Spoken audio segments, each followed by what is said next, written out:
भारत के राष्ट्रपिता महात्मा गांधी जी, जिनको प्यार से सबने भारत का बापूजी का नाम भी दिया है, उनके ही तस्वीर के नोटों ने पूरे भारत को बांध के रखा हुआ है। इतिहास कहती है कि बापूजी ने चरखा चला के भारत को आज़ादी दिलाए थे, अंग्रेजी के गुलाम करने से अपने देश को बचाए थे। भारत के हर एक स्कूल में यही कहानी हर एक विद्यालय में पढ़ाया जाता है। इवन मैं भी यही कहानी को पढ़ के यहाँ तक आया हूँ। भारत में ऐसा कोई व्यक्ति नहीं होंगे जो महात्मा गांधी जी के बारे में नहीं जानते होंगे, मगर मैं आज आप लोगों को बता दूं कि जितना आप लोग गांधी जी के बारे में जानते हो वो 100 में से सिर्फ 2% है। तो क्या आप लोगों को कुछ समझ में आया? अगर नहीं तो कोई बात नहीं, सब्र कीजिए, आगे सब समझ जाएंगे।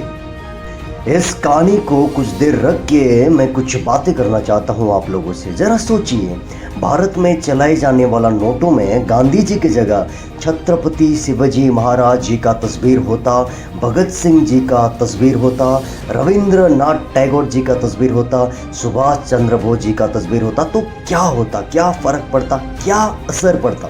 कभी आप लोगों ने खुद से यह सवाल खुद से पूछा है कि गांधी जी ही इस पोस्ट को क्यों डिजॉल्व करते हैं?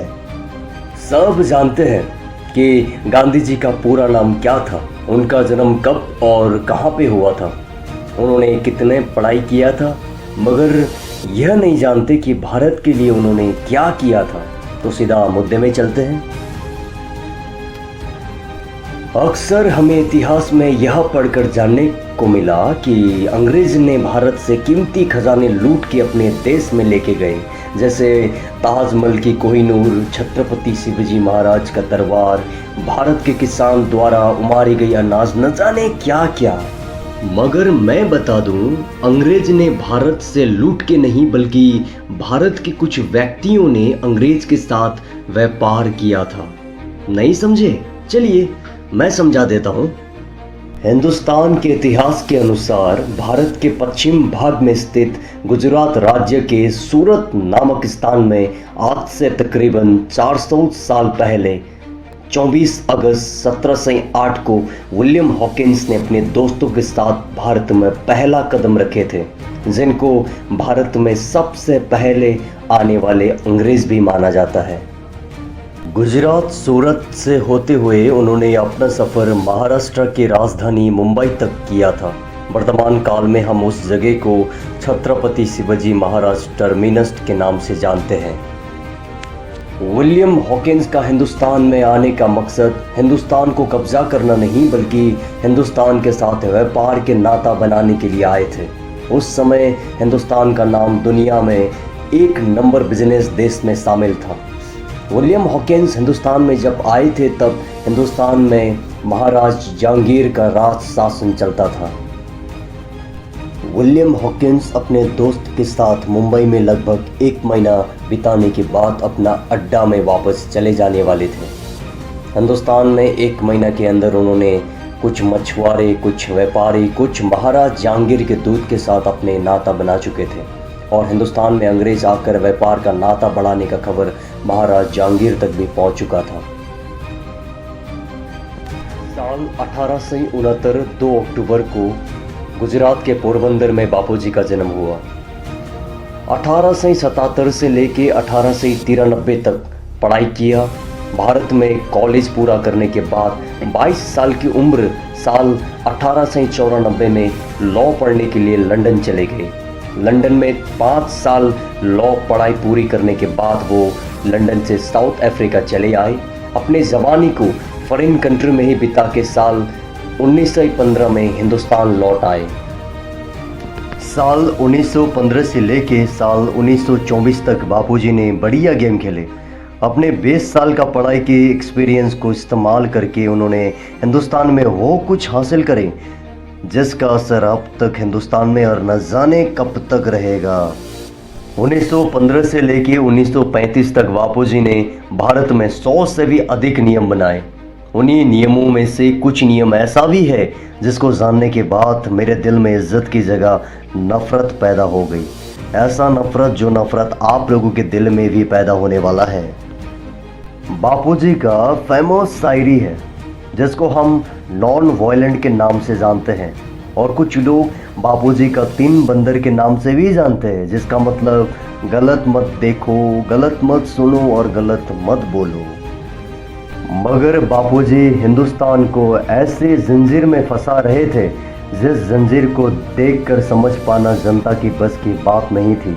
मगर उन्हीं जंजीरों में से कुछ लोग भी थे जिन्होंने बापूजी का जंजीर अच्छी तरह से समझ चुके थे, जिनका हम गर्व से नाम लेते हैं भगत सिंह, सुभाष चंद्र बोस, बाल गंगाधर तिलक इत्यादि। पंडित जवाहरलाल नेहरू जी, जिनको भारत का प्रथम नेता भी माना जाता है। गांधी जी ने ऐसे महान इंसान को इस्तेमाल करके भारत के सबसे कीमती खजाना अंग्रेज़ों के साथ व्यापार करने का प्लान बनाया, जो प्लान कामयाबी भी हुआ। गांधी जी ने यह प्लान तभी बनाए थे जब वो विदेश से हिंदुस्तान वापस लौटे थे, मगर उनके यह प्लान में कुछ लोगों ने नज़रअंदाज करके उनसे ही सवाल पूछने लगे। तो उन्होंने सोचा कि इन लोगों को अपने रास्ते से हटाना बेहद ज़रूरी होगा। अगर नहीं हटाया तो भविष्य में जाके यही सवाल पूछने वाले लोग मेरे रास्ते में सबसे बड़े खाई बन जाएंगे। अगर गांधी जी चाहते थे तो भगत सिंह का फांसी रुकवा भी सकते थे, मगर उन्होंने ऐसा नहीं किया, क्योंकि गांधी जी अच्छी तरह जानते थे अगर भगत सिंह का फांसी मैंने रुकवाया तो मुझे ये समझना है कि मैंने खुद के ही सर में खुद ही कुल्हाड़ी मार दी। गांधी जी ने हिंदुस्तान की जनताओं में जात पात के नियम बनाए, जिस नियम को आज हम ब्राह्मण, दलित इत्यादि जाति के नाम से जानते हैं। इस जात पात के नियम के कारण जनता को इतनी तकलीफ हुई कि डॉक्टर भीमराव अंबेडकर जी को भारत की संविधान को स्थापना करना अति आवश्यकता पड़ा। मगर डॉक्टर भीमराव अंबेडकर जी को इस संविधान को स्थापना करना इतना आसान नहीं था। उनको कई साल मेहनत करना पड़ा, अपने ही लोगों से झगड़ना पड़ा, अपने ही लोगों से मारपीट करना पड़ा, मगर उन्होंने अपने मकसद को अपने पैर के नीचे दबने नहीं दिया। साल 1923 से लेकर साल 1937 तक बापूजी ने 17 लाख से अधिक जनता को अपने पक्ष में कर चुके थे। गांधी जी के यह बर्ताव को देख के ब्रिटिश राज को भी अब घटकने लगी थी, मगर अब गांधी जी पीछे हटने वाले नहीं थे, क्योंकि उनके पास इतना पावर हो चुका था कि अब ब्रिटिश राज को जवाब आसानी से दे सकते थे। साल 1937 से लेके साल 1941 तक गांधी जी और ब्रिटिश राज के बीच में झगड़ा ही चल रहा था, जो झगड़ा इस नतीजे तक पहुंच चुका था अब या तो यार या तो पार।